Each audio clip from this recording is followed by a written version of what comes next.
Hello, welcome to The Cutting Room, the movie critique show from All the Right Movies. I'm John, and with me today are Matt. Hello. And Westy. Hello. This is the third and concluding part of our episode where we talk about our Phantom Menace highlights and then rate the film. First then, the highlights. We've been a bit critical of, well, most of the film really, but what about what we do like? Yeah. What's our highlight moments from the Phantom Menace? Matt, what's your favourite part? I'm going for, and I don't mean this as like a backhanded compliment, but it's when the film seems to finish. Because I do like, and it surprised me how well this scene worked, Qui-Gon's funeral. I thought that was a very good scene. Actually, I thought it was well lit. It's very nicely shot. And it's one of the few scenes in the film that fits into the whole saga because it's got some nice foreshadowing going on. And I think there's aspects that only make sense once you've seen the rest of the prequel trilogy. So it's one of the few scenes where you think he's actually thought about how this fits into the whole saga as a whole. Because it feels like someone else has directed this. It does stand out. It does, to be fair, because you've got Anakin watching a burning body while Palpatine looks on. The music playing over this scene is the same music that gets played when he goes into the Vader suit in Revenge of the Sith. Yeah. So it's actually done with some proper thought in like this will link into something further down the line. And for me, one of the best things about the film and the prequel trilogy in general is Ian McDiarmid. I think he's always excellent in all three of those films. Yeah. And his presence here, just looking on that expression on his face, knowing what's to come, that's really effective. It's really creepy, isn't it? And I also do like, he's really creepy. Yeah. And the other bit I like is you get that little snippet of dialogue between Anakin and Obi-Wan, just saying, what's going to happen now. And the dialogue itself isn't anything special, but you just get that feeling, everything's been set in motion now that we know in New Hope.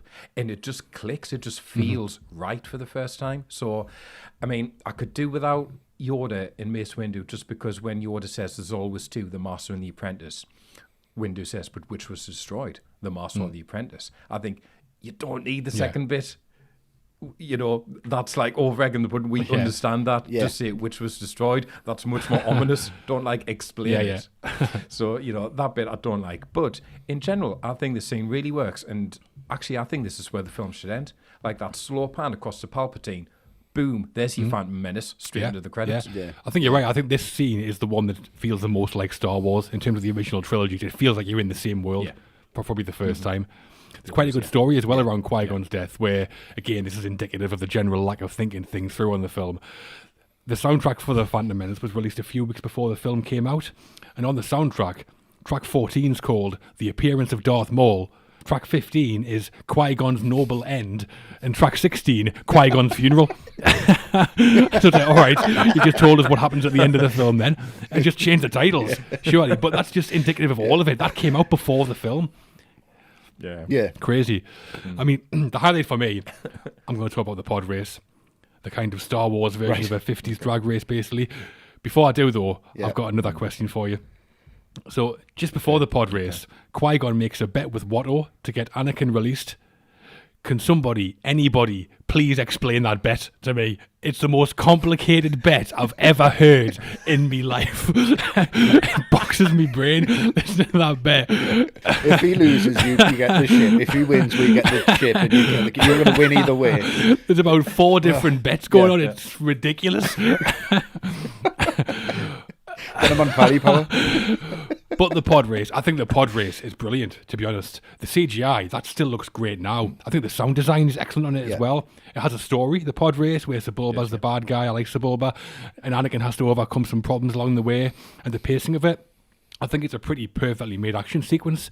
I know it was actually storyboarded, not by Lucas, but by Ben Burt, the sound designer. So that's probably why it works so well. Then the ILM obviously played a big part in it as well, I would imagine. I think Ben Burt's a better director than George Lucas. I think it would have worked far better as an opening sequence because it seems a bit trivial for the big midpoint set piece, a pod race. But it's a fantastic action sequence. I think it's really impressive how it's held up as well. It looks really, really good. Yeah. It does look good, but it's too It is long. too long. Like 10 It minutes. is a bit too long. It's a bit too long, and you'd kind of lose it a little bit. There's just a little bit too much thrown into it. You can see they've got like the lightsaber fight, they've got the pod race, they've got the big set pieces, and everything else around that's just fat, really. Yeah, true. But this is just a touch too long. What's your favourite then, Wesley? What's your favourite part of the film? Well, I just mentioned it there. It's got to be that duel at the end between Obi-Wan, Qui-Gon, Of and course. Darth Maul. That appearance when he's just there, and then we'll handle this. That's the best line in the Yeah. film. Yeah. Hands down, far and away. Right, we are Jedi. We'll handle this, and you're like, that's what you want them to say. That makes perfect. There's no like, he's a Sith over there. Me and Obi-Wan are going to handle this now. You know what I mean? Which is normally how we would write the dialogue. So he's just like, we'll handle it. Good, right? Let's see what they can do. And then when it kicks in, the choreography is just fantastic. I think Ray Park's just amazing.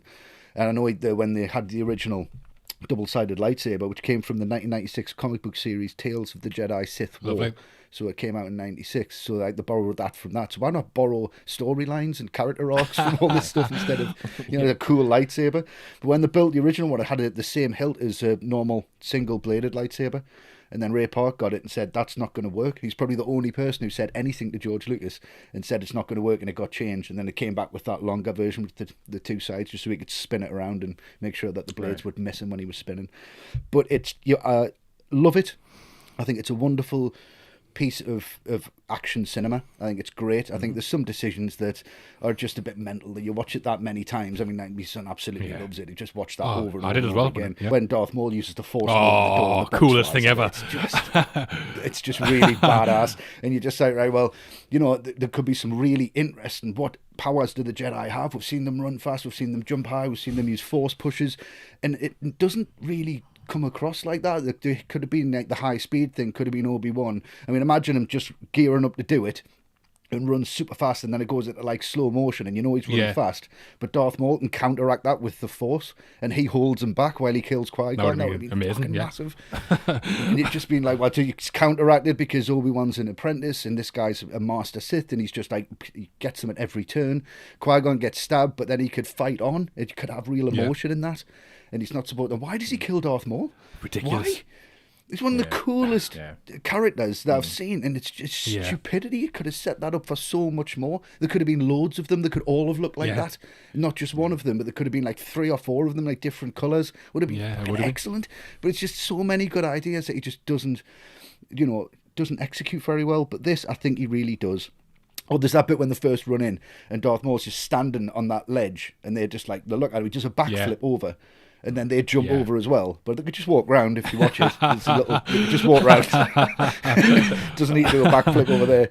And it's just things like that where you're just kind of like, I love the Obi-Wan using the Force to get his lightsaber back when he's hanging. And, all that kind of sweeping. And that's really, really good. There's some really excellent bits in it. And to me, this lightsaber fight, where it is, you just want to see more of it. You want to keep cutting back to it. And when it cuts away, it kind of just loses its power. And then when it comes back again, you're just like, yes, yes, yes. And it totally saves the film for me, this sequence. If this wasn't in this film, we wouldn't even be talking about it. I think this absolutely saves the film. So for me, that's why it's a massive I think highlight. you're right. I mean, this is the highlight of the film by a long way for me. The lightsaber fight, it is genuinely brilliant. The Duel of the Fates music by John Williams. Oh, yeah. Seems to have wandered into a much better film, but that is unbelievable. Some of his best work, I think. And Darth Maul is fantastic. You're right, I've got no idea why Lucas killed him off, because he's done it. He's created this genuinely good villain who put some drama between him and Obi-Wan. In the next film, all he has to do is put these two together with drawn lightsabers, and we'll be like, this is going to be awesome. But no. Yeah, vengeance, and you could have like Obi-Wan. That's how he channels his anger and his hate. How's he really take towards the Jedi? That whole exploring all of that would have been so good. So, but he chops him off and gets rid of him, which is just crazy. But the whole thing, but the choreography is fantastic. The music is incredible. The storytelling of this particular sequence as a standalone sequence, I think, is really, really good. It is far and away the best sequence in the film. Yeah, definitely. Another little highlight in the film, actually, which most people probably know about now, is the cameo in there from a famous Spielberg character, sort of. Right. Yeah. Go on then, Matt. It sounds like you know what I'm talking about. In the committee. Isn't it? In the big Senate scenes where they have the big pod showing all the different alien species, there's a shot there of some AT aliens, which is a nice touch. So they all exist in the same universe. It is a nice touch. There's Wookiees in there as well, which is pretty cool. It's the first time it's been played by anyone who isn't Peter Mayhew. So, not all bad then, on the Phantom Menace. No. No. So we've covered off the main aspects of the film we wanted to there. All that's left now was to decide, has the Phantom Menace made the cut, or will it be left on the cutting room floor? Let's find out. Okay then, Matt, I'm going to come to you first. Your final thoughts and verdict, please, on the Phantom Menace. Yeah. Like, I genuinely tried with this. I honestly came back to this. Hadn't seen it for about 15 years. And I thought, you know what, I'm going to divorce it from the hype, take it away from all the expectations that were heaped on his shoulders back then, because no film could have lived up to those expectations back then. And I thought, you know what, maybe there's going to be something that I missed. Maybe it did have more to it than I thought back then. But honestly, just not really. There are individual bits. Neeson's having fun. Darth Maul, like you guys said, he's absolutely incredible, steals the film. The effects are groundbreaking, and they should be appreciated. The music's obviously amazing. But honestly, my favourite thing from the Phantom Menace is everything that's kind of happened afterwards. The fact that, you know, the jokes that you get in space because of it. We've mentioned him already, but Peter Serafinowicz, if you go on YouTube and search for an interview of him talking about watching the premiere of this, it's a 20-minute interview he did. It's one of the funniest things you'll ever hear. Just that dawning realisation of, what the hell am I in? It's brilliant. Honestly, that's my favourite thing about the Phantom Menace. Everything that came after it, the jokes that it's created. Because really, the film, it's just not very good. I mean, I've seen worse, but it's the tone. It's how childish it is. It's when it attempts to engage with me as an adult and it falls completely flat. And it's filled full of actors who mostly they just look like they're lost and they're not having a good time. And ultimately, like I said, the worst thing of all about this film, it's just so dull. So for me, it comes nowhere close to making the cut. Wow. Slammed. Still. Well, like I said at the start, I was massively excited for the film before it came out, like loads of people were. And as I mentioned all the way through this episode, it's far from great. Some good ideas in terms of a concept, but the execution of the screenplay and then the direction of the movie is poor. Characters who are barely characters, actors who barely seem to have been directed. Lucas seems to have forgot how to tell a story and direct a film, which isn't a good combination when you're a writer-director of a massively anticipated film. In fairness, though, it does have its moments. The lightsaber fight is brilliant. I like the pod race. John Williams is great. ILM are great. And we've not really mentioned the other prequel films, but The Phantom Menace is easily my favourite of them. And I think that's mainly because of the nostalgia that I feel for it. I remember that anticipation, the excitement from the trailer, going to see it opening night. So I do actually have quite a lot of fondness for the film, despite its massive failings. And I do actually still come back to it to watch it every 2 or 3 years, which I don't with the other two films. So I'm actually going to say The Phantom Menace, for me, has made the cut. Against all the odds, even though it's rubbish. Wow. Never tell you the odds, John. Never tell you the odds. So, Wesley, it's all down to you. What a position to be in. This is what he wanted all along. This is it, isn't it? Here we go. I can have a shave after this and get on with my life. Yeah, we have slammed it, and I feel like we have gone through, you know, a lot of the negative connotations that the film does have. It's not a good film. It's not a film that you can sit and, you know, as an adult thoroughly enjoy. It doesn't really have that depth. It doesn't have the emotion that it thinks it's got. Some of the performances are just downright atrocious, but the cast's good. But so, you know, it's a hard one to fathom. But I think when I watched it with my son, that's when I looked around and I saw him and he was seeing things and I'm just like, pff. He was like, wow. Right. He was like, that's great. Oh, Jar Jar Binks is funny to him.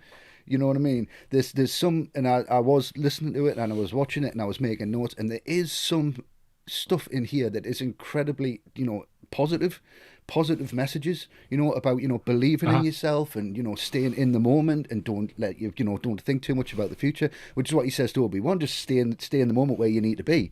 And that's really good advice for people. And if kids can pick up on that and get the positive vibe from it, then I'm all for it. So I think watching it with him really changed it for us. Right. Because I didn't think that I was being disappointed. I thought he was being rewarded. And you've got to have it there. If you're into Star Wars, they've always got to come back to this one. Irregardless of what we think, irregardless of how we think it should have been made, the man who invented the world made this one, and it's up to him, and it was very, very successful. And if you look for the positives in it, just fast forward at the lightsaber fight. It's great, and it's worth doing just for that. I think it does deserve its place in the cut for me, but I'm putting it up there for my son, and I'm putting it up there for future generations, and I'm also putting it up there because this needs to be in the cutting room so people can put this on and say that's definitely not how you make a film. Wow. I mean, so it's there as to be celebrated by children and as a warning for the film. Wow. So, against all the odds, the Phantom Menace has made the cut. How'd that happen? There you go. There we go. What the hell? I've made peace with it. Okay, yeah, that is against the odds. Well, that's it then for this episode of The Cutting Room. Attack of the Clones next week? No. There we are. No. Let's do something. Oh, please, then I can tell my favourite story about Westy. Great. Save it for that. That sounds good. If you've enjoyed this episode, please like, subscribe and share this video. That really helps us out as we want to grow the channel. Leave some comments as well with your thoughts on the film. And to support us in what we do and to gain access to extra bonus content, please support us on Patreon as well. Your help and support is massively appreciated on there. And the more support we get, the more videos we can make. And that's it. We'll say bye for now, everyone. So please subscribe, share, and watch more videos. Please do. Please do, guys. It would be amazing.